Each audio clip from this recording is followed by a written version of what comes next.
Zack Wheeler, 5 more topper. The vibes are back in Philadelphia. Welcome into the PHLY Phillies postgame show, postseason NLCS Game 5 podcast. Jamie Lynch, Renee Washington, and Renee, the chat is already a hornet's nest looking for the Diamondbacks fans that promised after last night they would be in here. I don't know if they're in here yet. And I'm not expecting to see them as the Phillies take care of business and win a pivotal. I haven't even had anything to drink tonight, just iced tea and coffee. A pivotal Game 5. And as we read yesterday on last night's post-game show, the team that wins this game since 2017 in this format goes on to win the series 64, almost 65% of the time. Wow, J-Flo showed up. Hey, J-Flo, I'm glad that the Phillies were able to hit some home runs tonight. It doesn't change the fact that stadium still sucks. Renee, how you feeling? Oh, I'm feeling great. John, like you're saying, we can finally unclench our cheeks and not the ones on our faces because the Phillies are 1 win away from the World Series. Listen, it's great to have these moments where we can be happy, we can be upbeat, we can have a great post-game show, we can talk trash, and most importantly, the Phillies had a game where they executed, played Phillies baseball, and with the aces back on the mound and Zack Wheeler, yeah, no need to worry. I'm feeling great. It's crazy that we are 5 wins away. Honestly, not to toot my own horn, tooting away. Not only did I predict the Phillies to win in 6. You say tooting in my house, that's a totally different meaning. I predicted the Phillies to win this series in 6. I said they were going to win the first 2 at Citizens Bank Park, drop 2 of the 3 in Arizona, and then close out Game 6. And we are 1 win away from that becoming true. So I'm thrilled because we don't want a Game 7. Handle business in Game 6. I hate that it even went to Game 6. Would love for it to have been closed out tonight. But either way, Jamie, 1 more win and we're headed back to the World Series. Yeah, Chris Nevin just said something in the chat. I caught it also. Harper definitely stared down the Diamondbacks dugout after his home run. So, what did you? If I was Bryce Harper, I would do a lot of things that I don't do. So, yeah, stare at whoever the hell you want. Well, the Diamondbacks have been talking a little bit more. Listen, it's the playoffs. Everybody's chirping. Everybody's got some, you're paying attention to what's being said, post-game especially, not wanting to put any chalkboard material out there. And we know when we talked about on the show about Garrett Stubbs, I know I saw you tweeted out also, Stubbs gave them a little bit of chalkboard material talking about celebrating in the Diamondbacks pool at Chase Field. Well, also the Diamondbacks have been chirping a little bit more, and not in a bad way, negatively at the Phillies specifically, but more just about people have taken us lightly. We're not just happy to be here. We know we belong here. And really feeling themselves. And I've been just hearing them a little bit more as of late after winning the previous 2, I should say, of just having more of those types of statements coming out. So yeah, if I'm Bryce Harper, I'm staring down the dugout as well because just had to remind them, yeah, it's great that you're happy to be here, but your days are numbered here. This is it for you. This is the end of the road. Cue Boys to Men. Yeah, it certainly does look like the end of the road. Kyle Schwarber and Bryce Harper did their parts in sending balls to the absolute moon.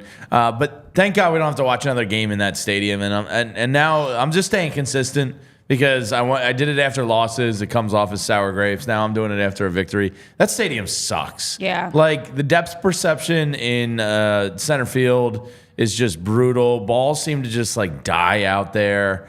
It's just a Drex stadium. So that's gonna be everybody. Yeah, yeah, both ways. I mean, Brian Anderson got fooled 6 times tonight.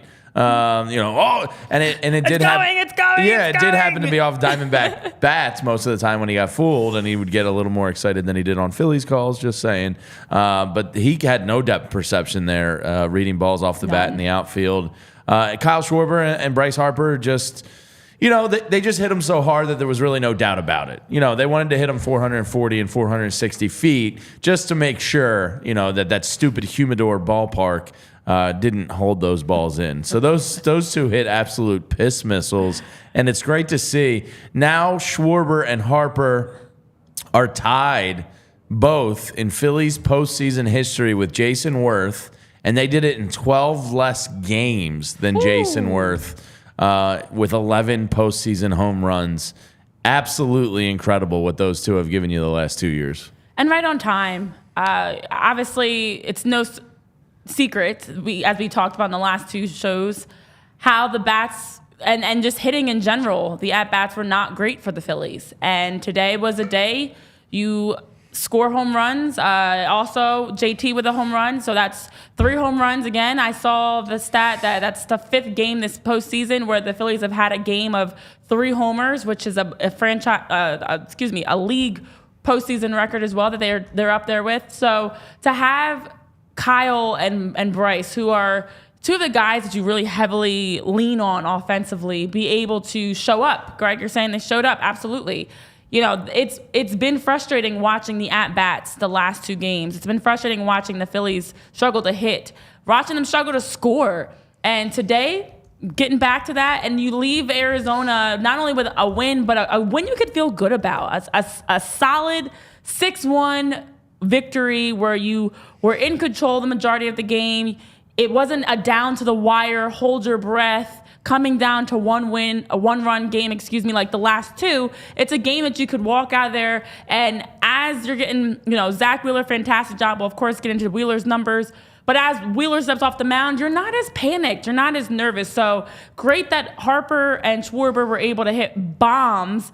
And 444 feet for Harper it was, and Kyle was what, 460? Yeah, ridiculous. And honestly, to hit a home run at Chase Field, it's got to be that, because anything else, the usual numbers aren't making it out. So those two, fantastic job, historic numbers, and made it a lot easier for us, as we were all watching the game, to be able to kick our feet back a little bit more, relax a little bit more, and not be sitting there like nervously biting every fingernail or pulling every hair out of our head that we have. Yeah, my sphincter got a nice relaxing evening. It wasn't ball tight all game, so that was enjoyable. You mentioned Zack Wheeler. Just weird. That's not enjoyable. A tight sphincter? No, it's not. I much prefer to be relaxed. Shout out to everybody here in the chat. Vince and Ty and Greg and Chris.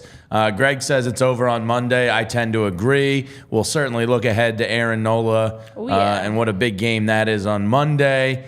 But Zack Wheeler, all I can think of is the Wayne's World meme. We're not worthy. We're not worthy. Another phenomenal performance. So not only, we all know what he did on the field, but when you think about, 24 hours leading up to a game, knowing what a monumental spot is for that team, and he said it before the game, I think it was Alex Coffey that got the quote, maybe it was a media scrum, I don't know, but I saw her tweet about it, and Zack Wheeler said, yeah, I really hang my hat on being the stopper for this team. I love that. And coming in big situations when they need me the most.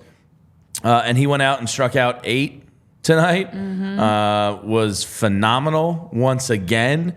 And now so far in 4 starts this postseason, has 26 strikeouts to 1 walk. This is better than anything Cole Hamels, I think, ever did. And I'm not saying that lightly, because Cole Hamels went out and got you a World Series MVP. Zack Wheeler is perhaps, Roy Halladay was absurd in the playoffs, but Zack Wheeler's right there in terms of Phillies postseason pitchers I've seen in my lifetime. Curt Schilling in '93, I was there for. I was a kid, so I maybe didn't understand it as much. But it's like when you talk about Phillies postseason big time pitchers, to me it's Curt Schilling, Zack Wheeler, Cole Hamels, and Roy Halladay are your Mount Rushmore. But those are the big 4, and Zack Wheeler has been nearly as good as any of them, if not maybe even better. Yeah, you talk about that stat of strikeouts. Well, also, Zack Wheeler is tied with Nathan Eovaldi as the only pitchers to deliver at least 6 innings in 3 playoff starts, and also top 15 ever in history among pitchers with at least 9 postseason starts to have an ERA. His ERA coming into today was already putting him in the top 15. So after today, I'm sure he might even be a little bit higher, but he has the top 15 lowest ERAs in history among pitchers in at least 9 postseason starts. I mean, the numbers that Zack has, we've talked about his whip, the best in the postseason, across the league. And this is why Zack Wheeler is not only the best pitcher in the league right now, but a guy that when we were yesterday frustrated, you have so much of a relief knowing Zack Wheeler's taking the mound because of the way that he just can continuously hold opponents, no runs, no hits. That's such an advantage, obviously, that now you can rely on him to really control the tempo. You're not getting the Diamondbacks going. They're not getting any momentum. We don't see them celebrating, getting on base. None of that because Zack Wheeler just continues to stifle opponents. And today was another day of that. So yeah, it's unbelievable. Oof. I saw somebody in the chat say, lefty. I was just saying of my lifetime. I didn't see lefty pitch. I had a cocktail with Lefty once at the Ritz, but I never saw him pitch, so that's the reason I didn't mention him. Yes, obviously Lefty belongs on any Phillies postseason. So I just meant basically since '93 on. I mean, Zack Wheeler is right there with all of them. I think he's been better than Hamels, which is I'm not saying that lightly. Roy Halladay was, just like unbelievable when it came to the playoffs. The man threw a no-hitter. And still insane. Yeah, and then Kurt Schilling is just like one of the biggest game pitchers, albeit his personality sucks. One of the best big game pitchers you ever you wanted on the mound. So Zack Wheeler, absolutely hat tip to you, sir. That was a phenomenal performance when your team needed you the most, and you said you live for those moments. You got that opportunity. And now, he hands the ball off to Aaron Nola with a chance to send the team to the World Series at home at Citizens Bank Park on Monday. You kind of couldn't script it any better. So Nola's going to have his big chance to walk off that field, hopefully in the 7th inning or so with a comfortable lead, knowing he helped get his team to the World Series. And that's good. That's pretty poetic. Oh, it is. It is. And I would have loved to see the Phillies close this out in 4 or 5, but also selfishly, just from a Philly perspective and for the fans as a whole to have a chance to watch the Phillies close out the NLCS on Monday at home. Obviously, a lot of fans traveled to Chase Field, but to be able to do it at home, and then also the way that this series has gone, the ups of the first 2, the downs of the next 2 games, it's just heading into the World Series is such a boost to be able to have that chance to see, your fans with the rally towels and on their feet and giving you standing ovations. And this team has frustrated us at times, without a doubt. But this is a special group, and I know in the chat you guys are talking about your various thoughts. Again, keep the comments coming. Make sure you're hitting that like button. Make sure you're subscribing. Whether you're trash talking or not, still hit the like button and make sure you're subscribing and also sharing the show, posting it out there so we can get some other, awesome people in here and maybe less of the non-Phillies fans. But either way, it's a fun group. It's a fun group. And I do like the fact that they've responded. They've responded well all season. That's one of the biggest things that we've consistently seen from the Phillies, where whenever there's a drop-off, they stay cool, they stay level-headed, they're not overthinking it. I know Rob was like, I'm good. I don't know why everybody keeps asking me how I am. I'm fine. Everything's fine. This is fine. It's the burning house gif. But in all seriousness, for the Phillies, they never overthink a loss, a bad performance, struggles in the bullpen, struggles with hits and scoring, because they understand the bigger picture. They've been here before, obviously, and they understand in a series you're going to have those dips, you're going to have those drop-offs, and so it's great to answer back in such a big way. We saw it in the NLDS with the lone loss to the Braves. We saw it again with these back-to-back losses, a 6-1 victory that was just very, very much convincing. It was never, like I said before, there was never a moment of you feeling like the Phillies were going to lose the game or getting nervous. JT was the one that solidified things, of course, with his 2-run homer. But overall, the Phillies answered the call, delivered, came back, and showed us why they are absolutely playing as the best team in baseball, as a team that's one win away from the World Series, most importantly. Yeah, I want to get to some of the comments in the chat here because they're active. Yeah. And you guys are awesome. Matt Brett, I'm with you. Harper with the death scare after the home run got you slightly aroused. You're not alone, buddy. We're all slightly aroused. No, we're not. Well, I'm speaking for me. Is that awkward? No, baseball it's just aroused, funny. Renee. Pull your head out of the gutter. Bedlam at the Bank Part 2, says Jack Porkins. My girl AJ. Part 2. Oh, Part 2. Yeah, Hot Shots, Part 2. Part 2. Yeah, AJ. Shout out to AJ. I am impressed. And Stotts and Rojas' fielding tonight. I think Dave P. or MBDBDBF. Yeah, said, can we talk about Stott's defense? Yeah, he actually missed one tonight. Yeah. That was a tough play, but we're so spoiled by his great defense that it was like, dude, how did you miss that? But he had at least 2 spectacular plays. And the other part of his defense is on the other side of his throwing the ball is Bryce Harper playing first.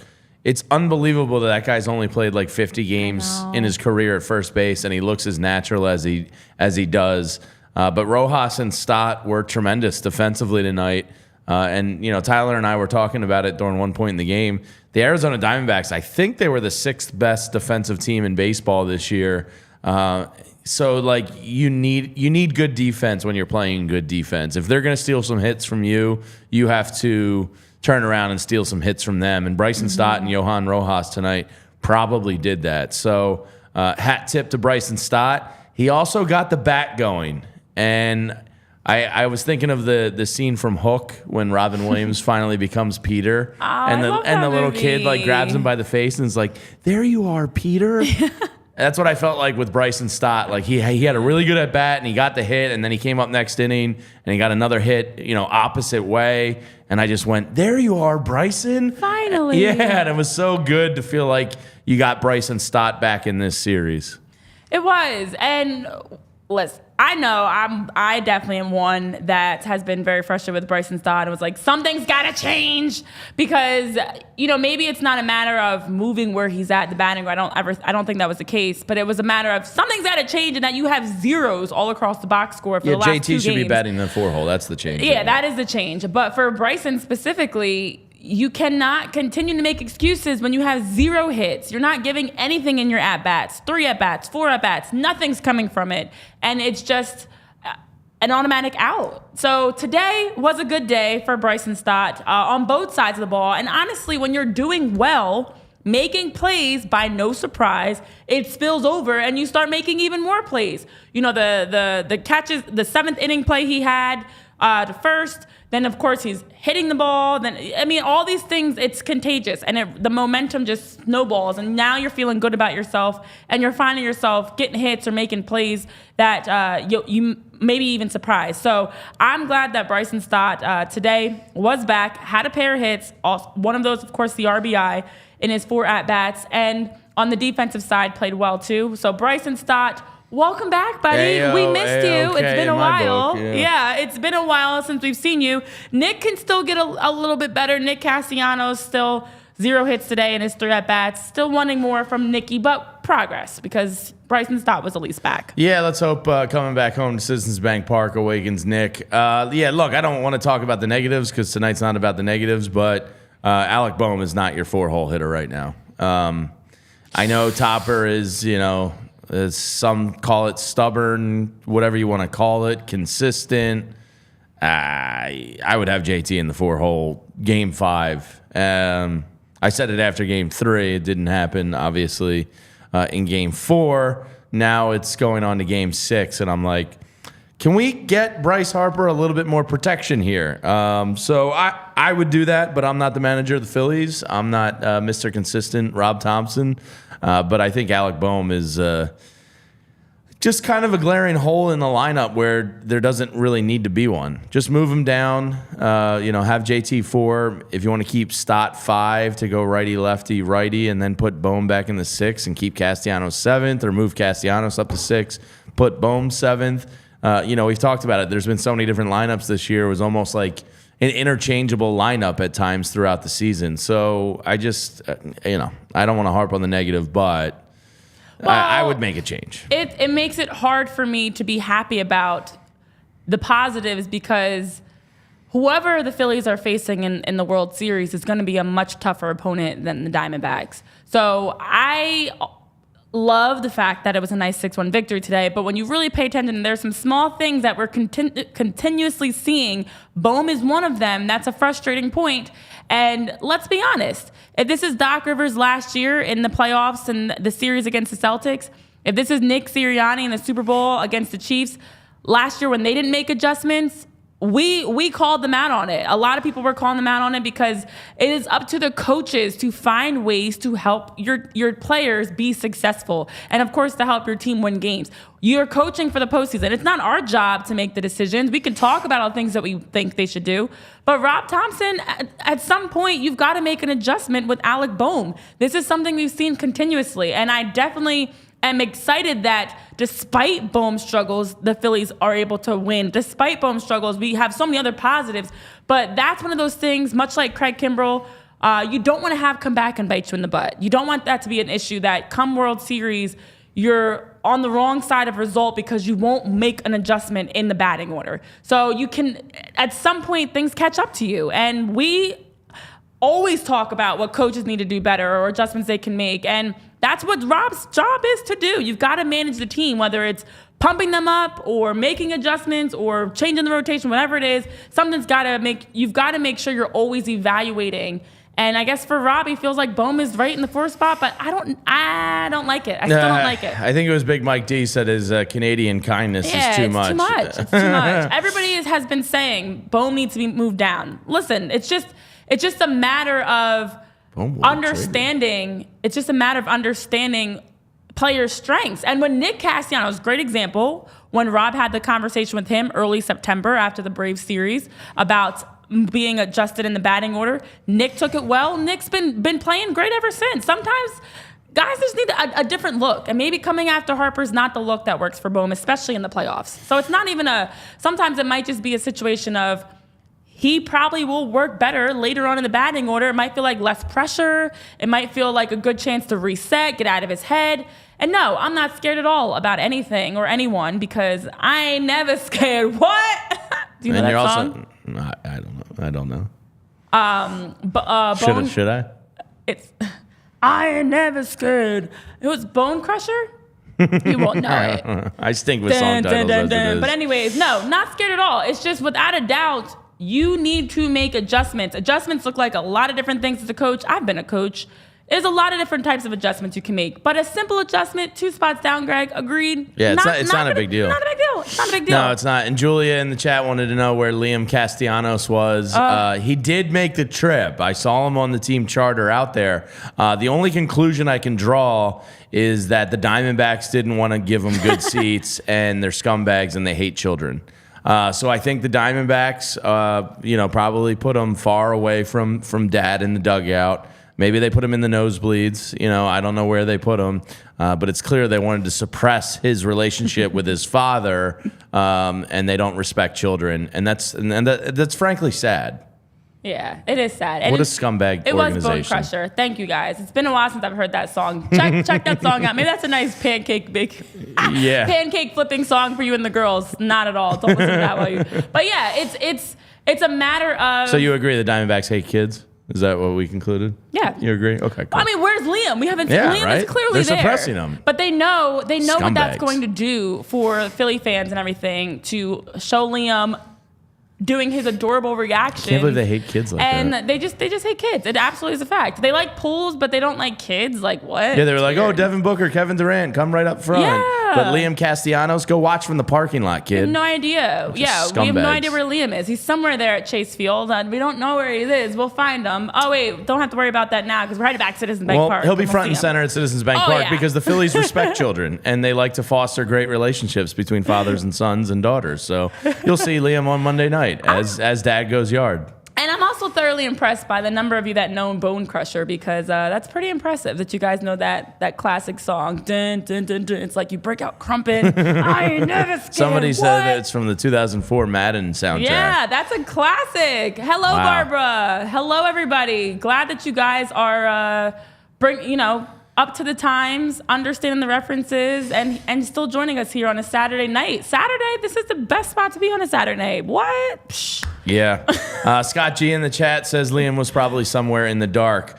Yeah, well, the Diamondbacks hate kids. And if you want to be in the dark, you can get yourself a pair of Shady Rays. Ooh. Now, here, I'm gonna throw this out as a little bit of a reminder to myself. I always struggle come Christmas time. I'm always like, I try to keep the revolving list of like things that I might think are good for other people. But usually I like either lose it, delete it, or forget. So Shady Rays, our friends over there, have a great deal going on right now. So I'm just throwing this out as an early reminder to people. If you don't know what to get some people for Christmas, now would be a great time to take care of it with a 50% off promo. Buy 2 pairs or more from our friends at Shady Rays using code PHLY, and right now you'll get 50% off. Just buy them. Put them away for Christmas or Hanukkah or whatever you're celebrating. Just put them away. Kwanzaa, yeah. Put it away now. Just forget about it. And then once the holiday comes around, you'll be like, boom. Uncle Joey is already taken care of. Sweet. So you don't have to worry about it. So gear up for the season ahead with quality shades built to last. Our friends at Shady Rays have got you covered with the best polarized shades and quick swap snow goggles that won't break the bank. My cousins have been telling me about Shady Rays forever. I'm so excited to get my pair. Shady Rays is an independent sunglass company that offers unrivaled product just as good as any expensive pair we've ever worn. Durable frames and world-class optics for all outdoor activities. And don't let changing light conditions slow you down on the slopes when all you need are some Shady Rays snow goggles. That's not all. This is the best part of Shady Rays, in my opinion. They offer the most insane protection in all of eyewear. Every pair of sunglasses is backed by lost or broken replacements. They're going to trust you. If you tell them you lost a pair, they'll get you a new pair. If you lose or break your pair, even on day one, they told us they're going to send you a brand new pair, no questions asked, because they care about you, the customer. So wear your Shady Rays with confidence because they have your back after every purchase. If you don't like your Shady Rays, exchange them for a new pair or return them free within 30 days. There's no risk when you shop. Their team always has your back with personal and fast support. Exclusively for our listeners, Shady Rays is giving out that amazing deal I told you about. Go to shadyrays.com and use code PHLY for 50% off 2+ pairs of polarized sunglasses. Try yourself the shades that are rated 5 stars by over 250,000 people. Wow. Well, there's somebody else that can get 5 stars, Olympic gold medals and all that. Michael Phelps. Now, Michael Phelps, I know somebody brought him up in the chat. Enemy of the state now? Yeah. Oh, Eric was asking about the Michael Phelps connection. Michael Phelps. What the hell does he have to do with Arizona? Well, there's the connection. He was born in Maryland, but he currently lives in Arizona. I was wondering the same thing. I just did a quick search. If you Google it, it comes right up. He lives in a nice $2.53 million mansion in Paradise Valley, Arizona, with his wife and 3 sons, and that's where he's retired. So because he retired in Arizona, they brought him out.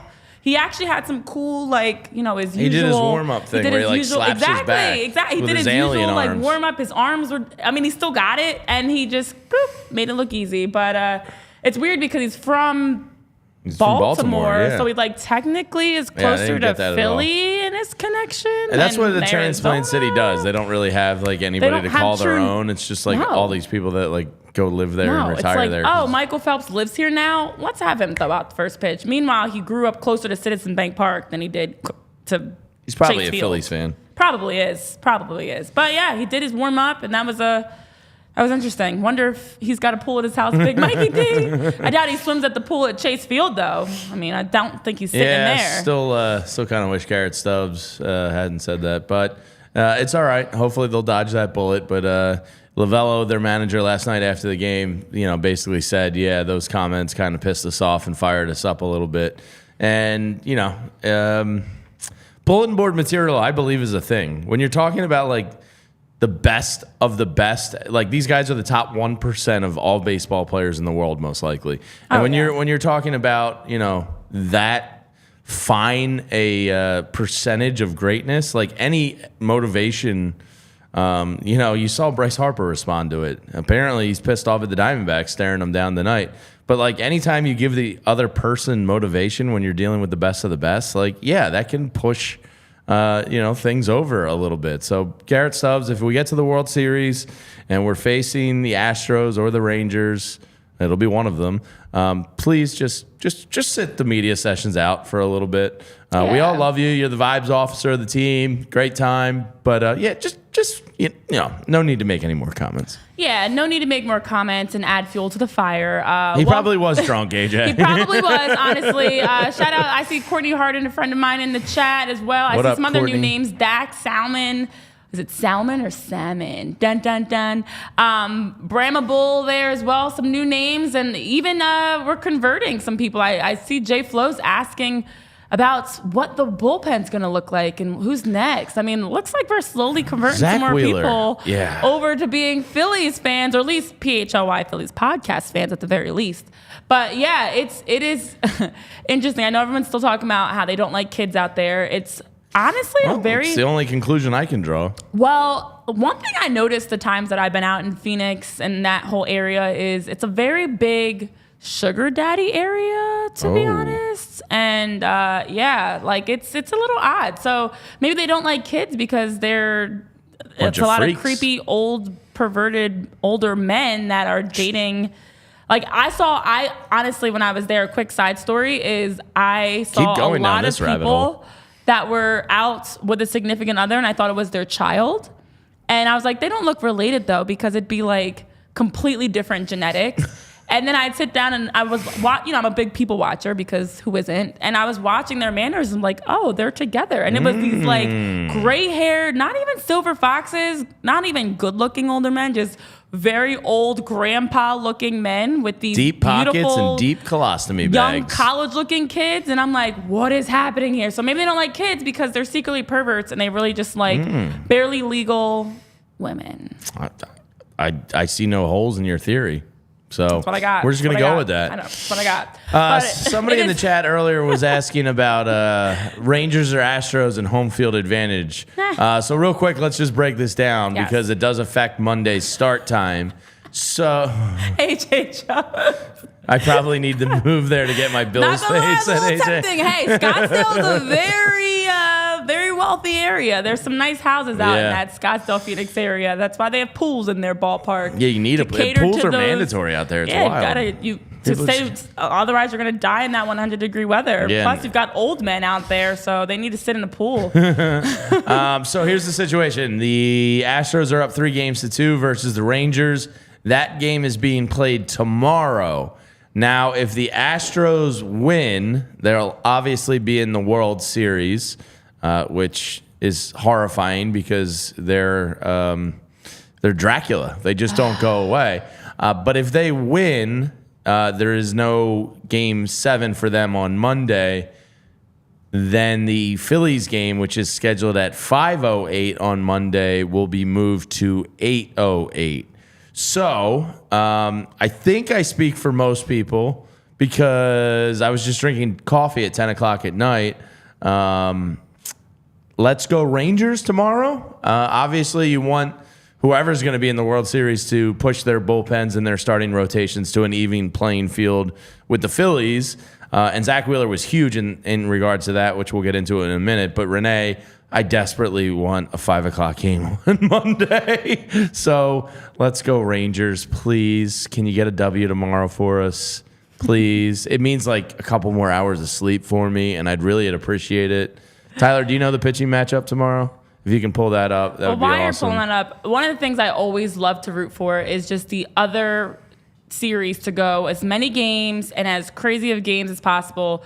Beat each other up, go deep into your bullpen, have chaotic games, be stressed out, and come out of your series feeling exhausted. You know, you want to see, for whoever comes out of that series, for the Rangers and Astros to just completely beat each other up. So, I'd love to, not only from a time standpoint, because it'd be great if the Phillies game could be earlier in the day and not that 8:07 start, which is bedtime.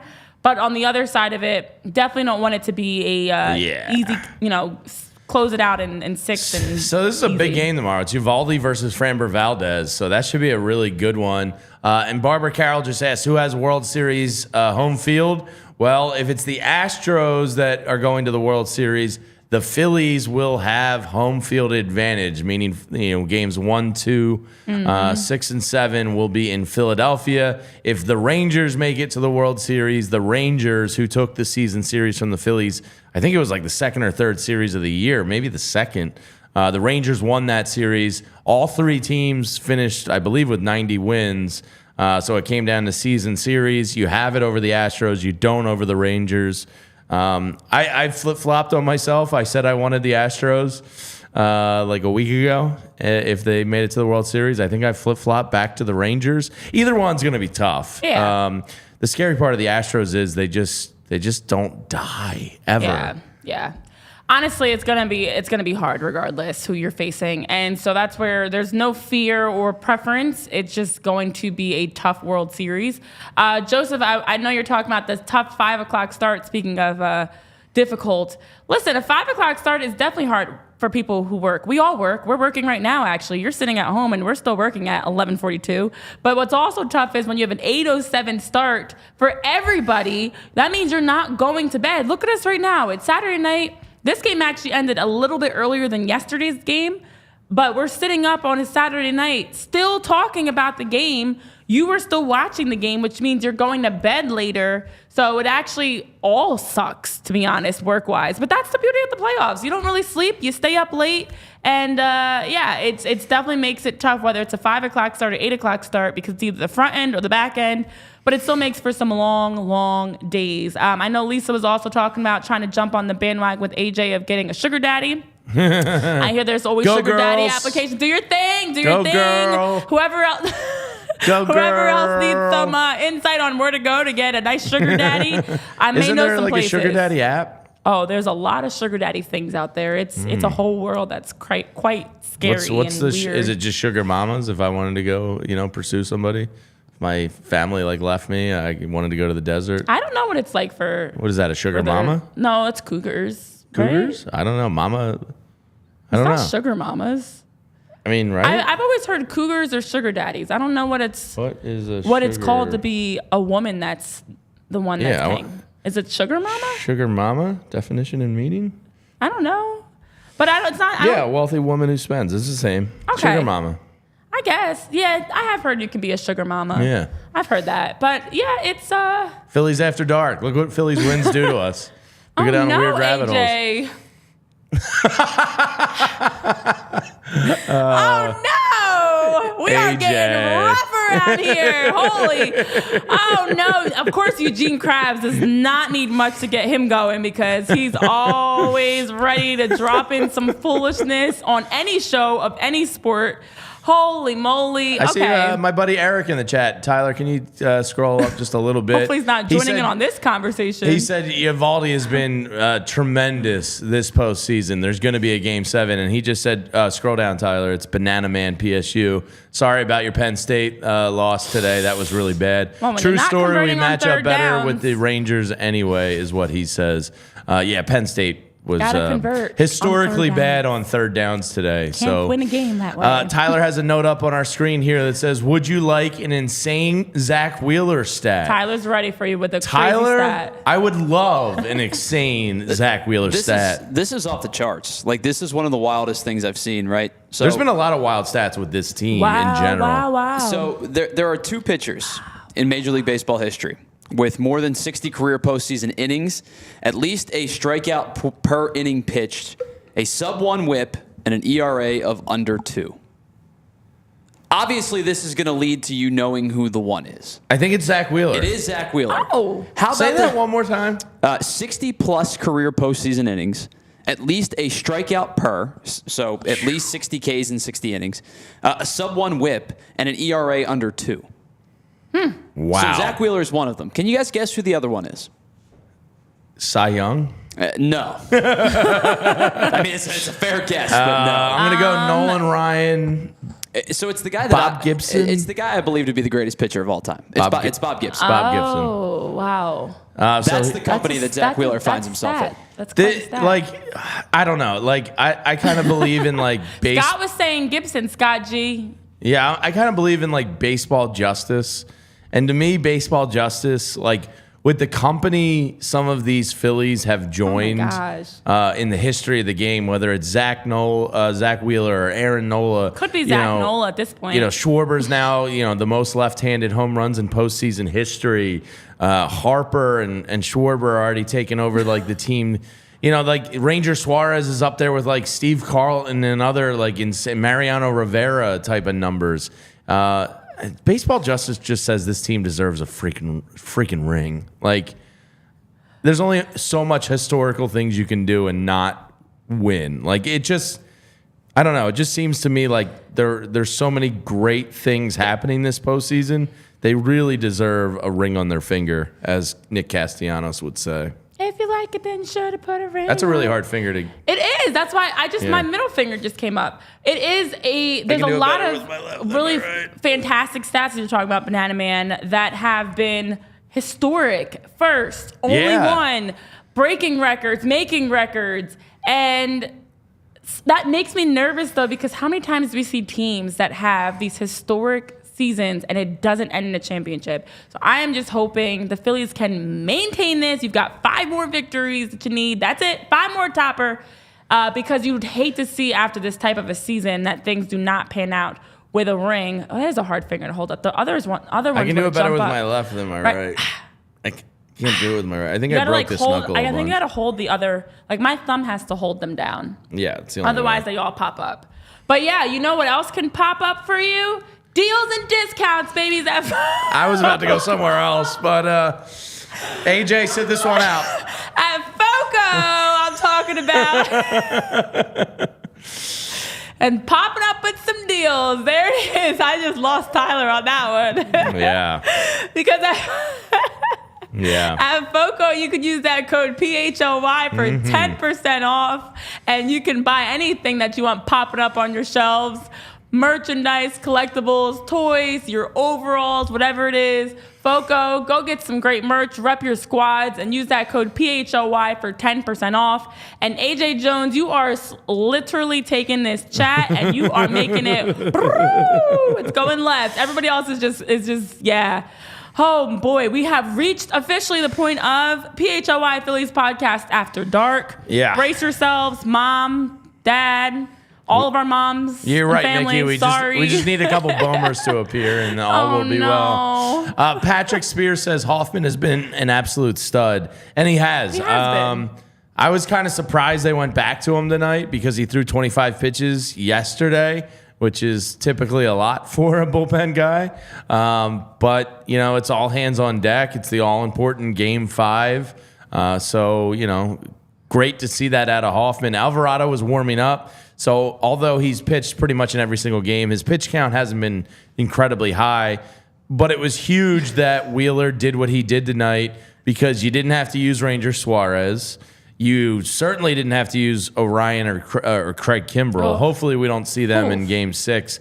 I think it's official. I'm declaring it official that Hoffman and Kimbrel just need to swap roles. Like, if you want to throw in Kimbrel in a 5th or 6th inning, type of emergency situation, okay, I'm fine with that. Because then there's the safety net of, possibly 9 to 12 more outs where you can make up for that mistake. When he's making his mistakes in the 9th inning, the safety net is gone. So Jeff Hoffman, to whoever's point it was, I think it was Chris, just swap those two in the bullpen. I think Alvarado you use in your highest leverage spot. Hoffman is your second highest leverage. Hopefully those innings are between the 7th and 9th innings. I don't want to see Hoffman wasted in a 3rd inning again, but I think he's proven to be your second best arm. And let me say this about Sir Anthony. Not that I want to go to him in an 8th or 9th inning high leverage spot.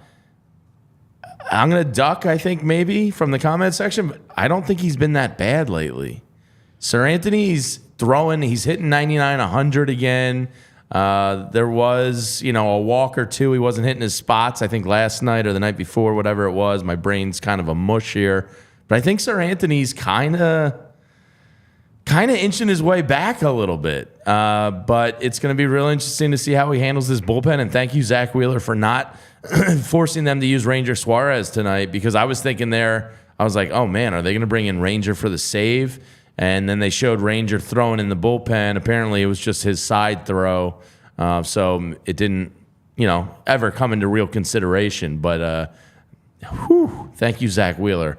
Because not only do you stop the bleeding and step up for your team, but you kind of salvage the bullpen here going forward. Yeah. Tyler getting some hard eyes in the chat. Oh, there you go, Tyler. Ooh. Listen, as we're talking about the bullpen, the Phillies have absolutely been on or involved in a number of historic records broken this postseason, but unfortunately not all of them have been good. And prior to today's game, Rob Thompson did, of course, say he was going to give Craig Kimbrel a break. I know we're talking about Dominguez, a permanent break? We'll get to Dominguez in a moment as well, but was going to give Kimbrel a break. Through Friday's game, Kimbrel had, that was his first blown save in 11 career tries in the postseason. His 4.66 ERA and 1.45 WHIP in 29 career postseason games haven't been great, but he was 6 for 6 in save opportunities back in 2018. So we've seen him do it at one point, just hasn't been recent. But if you want to talk about breaking records, not good at all. Craig Kimbrel became the first Phillies reliever to lose consecutive postseason games. The only other relievers to lose multiple games for the Phillies in a single postseason, back in 1993, Mitch Williams, and back in 1980, Tug McGraw. So you're making a record that we don't want to see broken. That 93 record could have stayed in 93, didn't have to get broken yesterday, but Craig Kimbrel absolutely needs a break, because when you are constantly being asked about blowing saves, blowing the leads, walk-off hits, he said it himself. He's like, it's not a good feeling. You step out there on the mound. It's not a good feeling. Bet you feel like a big asshole. I mean, it's like you got the dunce cap on because you're the guy that blew the game, or finished off the game, I should say. So Craig Kimbrel making history for all the wrong reasons with that back-to-back. There go the Flyers, boys. There's the Flyers, the Fly guys. But yeah, it's give him a break. Dominguez has been steady, but Dominguez hasn't been needed much beyond an inning. So that's perfect. I mean, he's kind of got a great opportunity. 2/3 of an inning. He's back into, and I said this to Tyler. I think he's one of those guys, like, he's kind of the opposite of Kimbrel in that I think he gets like extra juiced up by the ninth inning. Like Craig Kimbrel has kind of shown you these playoffs that the Dodgers were right for keeping him off of their playoff roster. Yeah. Like he's just kind of not built for the postseason, which is a wild thing because, he's got 400 career saves and he's a Hall of Famer and this and that. But like postseason wise, it's not just the Phillies that have kind of, turned their back on him. And hopefully Rob continues to turn his back on him. Orion, I'm okay with giving another opportunity to, especially at home in a lower leverage spot. But Matt Strahm has been really, really good. So I would say your four most trusted bullpen arms right now are probably Strahm, Hoffman, Alvarado, and Sir Anthony. And then after that, it's, try to just limit your Kimbrel usage. Orion, you don't really want to lose. You don't want to use too much, but you don't want to lose them. And then Soto's kind of like your emergency situation guy. So, sky was falling last night. I think when we were talking about the bullpen, it feels like it's a little bit better now. Sir Anthony looked pretty good tonight, and Hoffman he needs a wheelbarrow. He does. Well, if you guys are looking to check out any games and see all of the action in person, you can go to the GameTime app and you can use the code PHLY. We're very consistent with our codes, keeping it simple for you.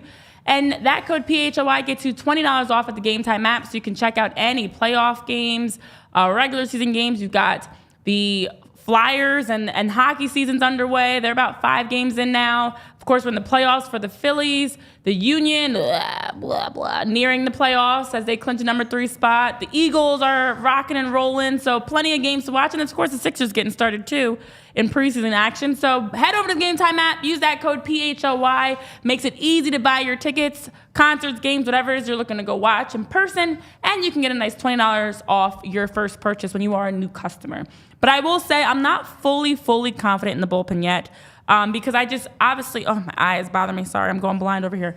The stakes are getting higher, and it just makes me a little bit nervous that we have had some relievers that haven't been the steadiest, especially since when you're watching on the other side with the Astros and the Rangers, they've got some heavy hitters over there. So I am hoping and glad that Zack was able to go so far into the game today with 7 innings pitched. Of course, gave up 6 hits, was fantastic throughout the course of his time. 8 strikeouts again. That's been his number. 8 strikeouts, 10 strikeouts.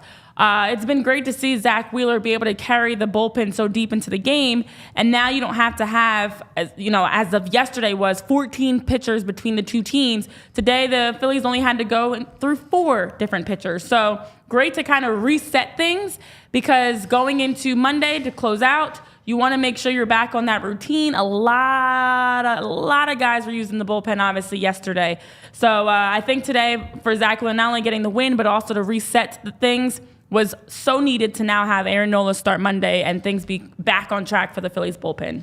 Yeah, it was huge. Zack Wheeler in many ways tonight, just being able to write that, give the bullpen a break, and now hopefully Nola can do the same, and then hopefully you don't even need to use Ranger, and you're heading into a World Series with everybody on the proper rest, the bullpen with a proper amount of rest, and it's all hands on deck for a brutal World Series. But let's go Rangers tomorrow. Let's push that series to 7 games so they can get fully taxed and worked out. That would be great.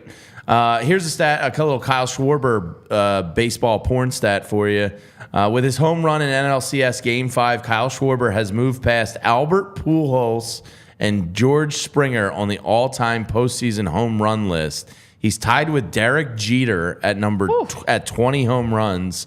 Only players above him, this is wild, Manny Ramirez, Jose Altuve, and Bernie Williams. You almost forget that Bernie Williams was like just a spectacular postseason player. He also had many cracks at the postseason. But Jose Altuve is making his case to be one of the greatest second basemen of all time. And Manny Ramirez might be, outside of Barry Bonds, the best hitter I've seen in my lifetime. Like, he's certainly up there. So Kyle Schwarber, again, just, a lot of guys on this team are putting up historic stats for baseball history, and it's unbelievable. I mean, Kyle Schwarber he's something. I still don't really understand him, but when he connects with the ball and sends one deep into right field, that team seems to, it's like a shot of adrenaline for them. They really seem to feed off of Kyle Schwarber. Mm-hmm. Well, I'm going to take your Kyle Schwarber stats and raise them a Bryce Harper, because a little more Bryce baseball Harper porn? has also hit a number of fantastic stats in today's game. So Bryce Harper today, as we saw, stole home. Bryce became the first Phillies player to steal home in postseason history. Shout out to Slangs on Sports for that nugget. The Phillies have now 4 games with multiple stolen bases this postseason, the most in a single postseason in franchise history, because the Phillies continue making history, of course.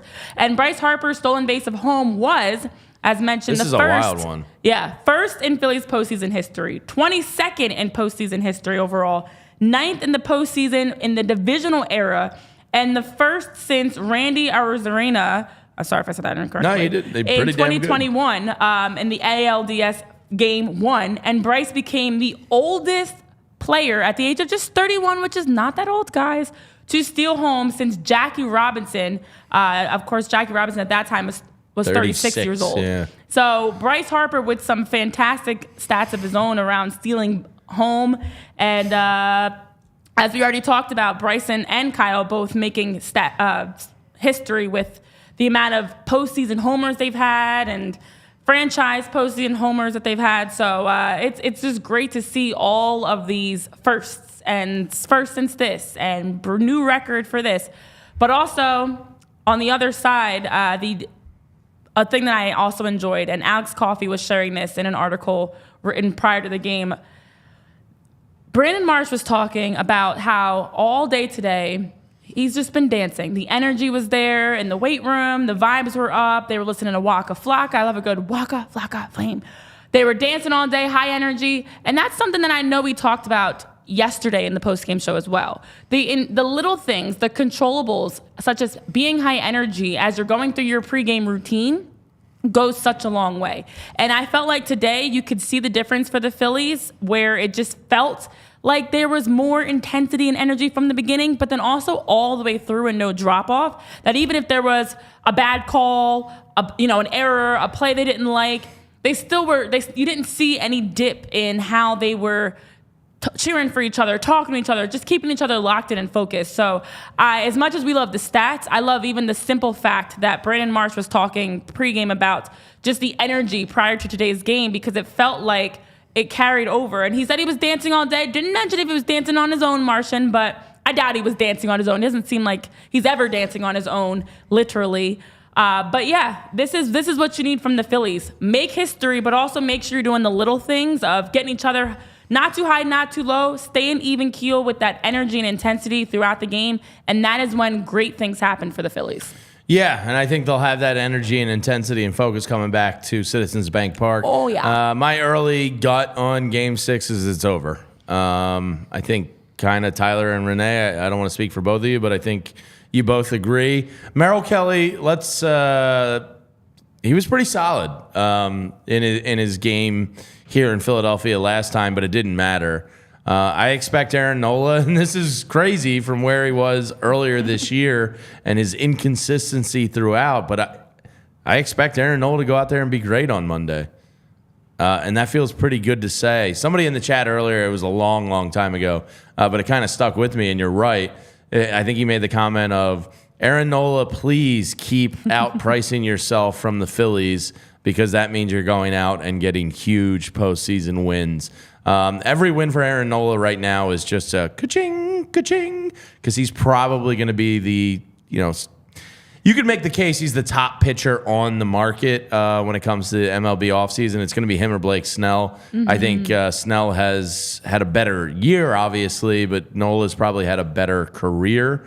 So it all depends how teams value that. But Aaron Nola can go out tomorrow and send his team to the World Series. And for the longest tenured current Philly on the roster, because Reese isn't here, that's got to be pretty damn cool. So I'll take a look at the DraftKings line and see what they are. But I would imagine they're Oh, you have it up? I was going to say 145, 150 favorite. But according to Tyler, they are minus 175 right now on DraftKings for Game 6. So a pretty heavy favorite in Game 6. Aaron Nola, I feel great about, and that feels good to say. And I feel great about it for the exact same reason you just said. James Adams, 2 first names. But this series, in my opinion, was so dependent on, obviously, the 3 games in Arizona, because we know that with how electric Citizens Bank Park is, it's tough for anybody to win at Citizens Bank Park. Chase Field is the second, for the Diamondbacks, they have the second highest, their winning percentage, let me backtrack. Their winning percentage this postseason at Chase Field is the second highest across all teams, behind, of course, the Phillies. So it's just as equally tough to win at Chase Field for all the reasons we've already listed.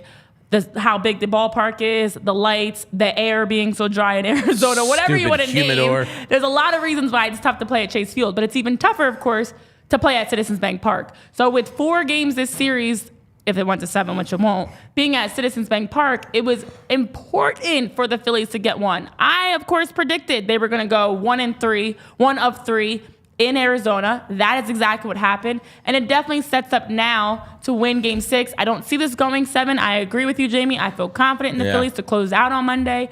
It's time. End this series. Let's move on and focus on the World Series. Get the rest you need, and also be able to just close out in a good way. A 7-game series is just always so mentally draining, just as much as physically, because at that point, it's a one-game series. Yeah, and nothing Mickey, else matters. Mickey points out they're 6-0 at Citizens Bank Park this season, or this postseason, I should say. Ty Walden pouring the celebratory tequila shots. Oh yeah, nice. Keep that up. I wish I was with you, but hopefully I'll be back tomorrow on the tequila train. I'm just giving the body a little night off because I foresee this going a couple more weeks, and we got to give the liver a break every once in a while. Am I right? I know somebody in the chat was talking about their liver is a mess thanks to the Phillies. That is correct. You know what, guys? Stay hydrated. We've got a lot more games to play. Coffee, iced tea, and water you're eating tonight. well, you're sleeping, you're hydrating, because it's a lot on us too because of all the late games. I was talking to Tyler about it. It's you feel a little old, but it's tough to be drinking throughout. You're drinking before the game, you're drinking during the game, and then it's a late night. And once you add in a game like yesterday, there's so much anxiety and nerves. I was miserable last night. I had like a headache. I felt so bad. I felt awful. And I didn't even drink that much, but it was because I drank a little, and also the frustration of dropping the second back-to-back game. Bless you. Kiwi, no! Oh, it always works. I dog sat my cousin's dog today. My allergies just been out of control. It always works when you're about to sneeze. You say kiwi, and it stops. Kiwi. Yeah. Next time you're about to sneeze, do it. I stare into the lights, and we have a lot of lights in here that I can go blind with. So that helps you stop sneezing. No, it helps you sneeze. I like sneezing. I don't want to. I don't want to hold sneezes in. Nobody likes sneezing. I like sneezing. I don't like, when I have like a sneeze attack and I'm sneezing 20 times in like 3 minutes. But an occasional sneeze is a good feeling when you let one rip. No, nobody's with me on that. Tyler? Well, I don't like sneezes. They always come at the worst times. I'll be like driving and I'll be like, achoo! And I'm like, ah! No, I like a good sneeze. I don't know. I just feel like they're never at it. There's no such thing as a good timing for a sneeze. And yours have been long. They've been taking too long. Yeah, you say kiwi, guys. We always love to give you nuggets. Besides just giving you all the Beetlejuice? Basically, it has to be 3 Besides times? all the baseball. Yeah, Big Mike gets it. A good sneeze is a beautiful thing. You say kiwi a few times and it stops your sneeze. It's like it distracts your mind. But I don't want to stop my sneezes. I want to let them rip. Next time, just say it. You know where else you can let them rip? That's DraftKings. Use code PHLY at sign up because things are heating up in the ballpark. And hopefully we're going to have a big series coming up next. And every team is trying to play to finish the year, hopefully like the Phillies, as the crown champion of them all. With DraftKings Sportsbook, you won't miss a moment of the baseball action. New customers can score $200 instantly in bonus bets by betting just $5 on baseball. Plus, all customers can take a crack at sweet paydays with DraftKings same-game parlays. All you have to do is string together multiple bets. It's super easy, guys, for your chance at a major payout. The more legs you add, the bigger the payout will be. So what are you waiting for? Download the DraftKings Sportsbook app now and use code PHLY. Tomorrow is Sunday. A lot of big NFL games going on as well. New customers can score $200 instantly in bonus bets by betting just $5 on baseball. Only on DraftKings Sportsbook with code PHLY. The crown is yours. Gambling problem, call 1-800-GAMBLER. Visit www.1800gambler.net. In New York, call 877-8-HOPE-NY or text HOPE-NY. In Connecticut, help is available for problem gambling. 888-789-7777. Yeah, I wasn't going for the timer, didn't I? No, start again. CCP.org. I think you should start again. Right, Tyler? Yeah. No, it's the playoffs. Please play responsibly on behalf of Boot Hill Casino and Resort. Licensee partner Golden Nugget Lake Charles. 21 plus, age varies by jurisdiction, void in Ontario. See dkng.com/baseball for eligibility, terms, and responsible gaming resources. Bonus bets expire 7 days after issuance. Eligibility and deposit restrictions apply. After a win, I feel like we don't need to do it. The timer. I just feel like... Yeah, that's like after a win, the Phillies felt like they didn't even have batting practice before the game, and we saw how that played out. You have to always do what works. It doesn't matter if you win or lose. You stick to your routine, Jamie. You don't switch it up, and it's the playoffs. It's time to lock in. We need to be timing you, and we haven't timed you at all this week. That's probably why the Phillies lost both games. Yes. It's actually all your fault. And thank you, Ty, for correcting my name. It's okay. Typos happen. But what shouldn't be happening is you not You know what stepping else? up and doing what you're supposed to do. Happened tonight. I didn't touch my emotional support football once. I told you that was not real. But it was real. I had to change. I had it in games 3 and 4. And we saw what happened. So I dropped it in game 5. So now I'm back to not needing it. Yeah, that was good. It was a huge win, and it was helpful that you dropped your emotional support football because now you reset the mojo of the superstition, and technically now you can go back to carrying it. Okay. Yeah. So, yeah. You're right. Before we get out of here, I want to be consistent. When I complain about things after a loss, I want to also complain about them after a win. Because I feel like if I do it after both, then at least I'm being consistent. Consistency. Yes. Bam. Now you're getting it. Umpires suck. The consistency in this series of calls, and Trey Turner, if that's a regular season game, probably does get ejected for throwing his bat and turning around and showing up the umpire. But he was 100% right. The consistency in the umps again tonight was terrible. There's just no way that these guys are 2 of your 8 best umpires left. There's just no way. There's not. Dan Iasonia the other night had a game graded out at 89.4%, which is worse than Angel Hernandez's average. The guy tonight, it's just like, Alec Boehm got squeezed on a couple that weren't strikes, that were called strikes. He just affected the game in a stinky way, and I'm so sick of these guys having a major impact this time of year. That's all. That's my rant. I wanted to do it after the Phillies won, since I did it after they lost. Well, because just be consistent. Through the entire postseason, we've seen so much inconsistency, and it is less obviously of an impact when the Phillies are winning 6-1, 10-0, but you still notice it. I mean, the strike zone's all over the place. JT hated one it. Call, yeah, one call, the next is just... It just doesn't make sense. I mean, Trey's ready to start walking to first base, and then all of a sudden it's like, pump the brakes there. It always catches you off guard.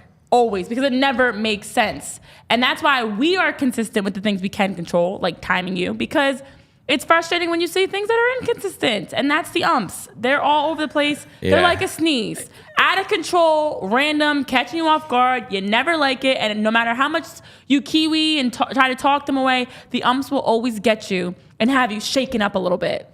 Yeah, it's umps just are like sneezes. There you go, guys. Yeah, just be consistent. I just find it hard to believe the past 2 nights have been 2 of the top 8 guys in the game. There's just no way.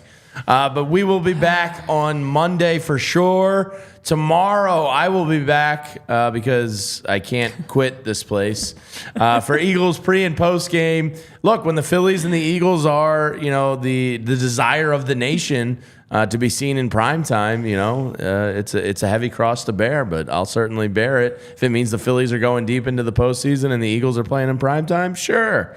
Yes. Eagles Dolphins tomorrow night, the Kelly Green game. Renee. Yes. What do you think? Listen, do they pull it out? The Eagles are not dropping 2 straight. I think losing to the Jets, much like losing to Washington last year, was the wake up call that was needed. The Eagles are absolutely going to beat the Dolphins tomorrow. It's going to be a great game. I have a feeling it's going to be a high scoring game. The Dolphins have been playing really well. Look, one of the top teams in the league right now. It's with the Eagles, Dolphins, and 49ers. So 2 of the best are showing off. 8:20, or what? I don't even know what the official. Yeah. It's 8:24. It's always like a funky, weird thing. But a nice night game. I'm excited for it, and I'm excited because the start of the weekend was not great. Yesterday's lost. The Union lost. The Flyers lost, but at least it was a good game in overtime. And the Phillies just reset the tide here in Philadelphia, and now it's going to continue Sunday with the Eagles. All right, good. I hope so. I kind of like them a little bit too, but I'm on edge. Yeah. But Miami's a different team away from home. And the Eagles always play to the level of their opponent. Yeah, and they so they're going to step up and be play much better tomorrow. I know play calling's been all over, and the O-line's been frustrating, and the D-line's been frustrating, and Jalen's been frustrating. But tomorrow's a new day. Yeah, and Devontae's playing, and Jalen Carter's playing, and Dallas Goedert's playing, and Lane Johnson's playing. So they got some good news in terms of people playing. So it should be a great game tomorrow night. I'll be doing pre and post game with Bo Wolf and Zach Berman from the PHLY Eagles podcast. But to everybody in the chat tonight, we appreciate you guys more than you know. As Mickey Durkin says, Citizens Bank Park, start your engines. 5 more, Topper, and one of them is at home and can send this team to back-to-back World Series appearances. Unfortunately, the Houston Astros might be saying the same thing. But let's go Texas Rangers tomorrow. Let's go Rangers.